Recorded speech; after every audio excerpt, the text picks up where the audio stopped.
This show is quite evilish.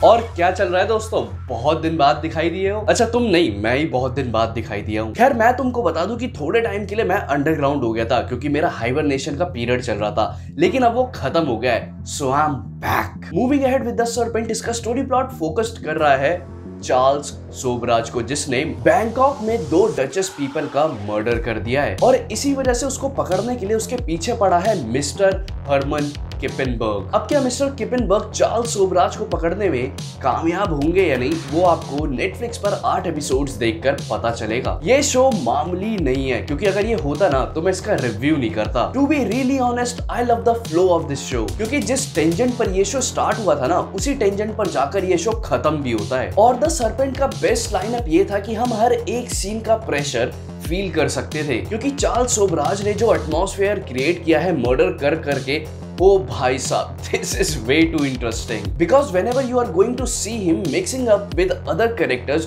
you are going to be like, अब आगे क्या होने वाला है। In subconscious mind you know कि होने क्या वाला है, but still you are eagerly waiting कि अब क्या प्लॉट ट्विस्ट होगा। I am not going to lie, but I was really into the character of Charles Sobhraj. Being very clear to you, इस शो का जो मोटो है ना वो बहुत ही ज्यादा क्लियर है। दे नो कि इनको मर्डर्स दिखाने हैं, then they show us. They know कि इस क्राइम को कोई ना कोई इन्वेस्टिगेट करेगा, so for that we also have a guy. और फिर द सर्पेंट जैसे जैसे ग्रो करता है episode by episode, we realise कि चार्ल्स अब मिस्टेक कर रहा है, and from that point he goes down. और ऐसा नहीं है कि वो सीधे नीचे ही चला गया, वो ऊपर भी आता है।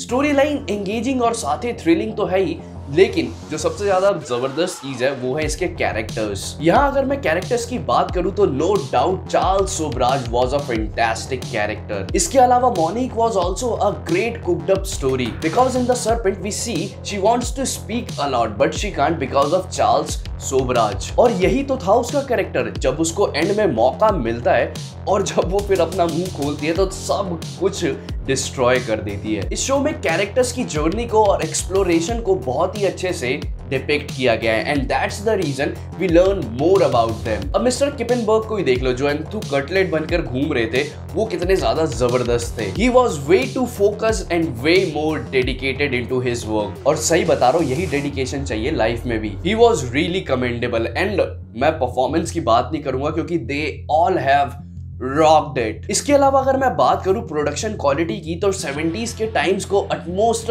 डिपिक्ट किया गया है, and here I really want to appreciate their costume designers and set designers, because they have really worked fucking hard from the start till the end, and that's why the show was pitch perfect. At the end I will just say this show is dark, gory, wild and brutal, or say whatever the fuck you want to, but this show is great. क्योंकि show में जिस तरीके से panicking और tension को create किया गया है, that was superb. And I know कुछ लोग इस शो को ड्रैगी और स्लो पेस्ड थ्रिलर कहेंगे, but I will just say it takes a hell lot of time to create a sequence, but हाँ, उसका जो पे ऑफ है वो वर्थ इट होने वाला है। And by noticing all that, I am going to say the serpent is बोले तो झक्कास।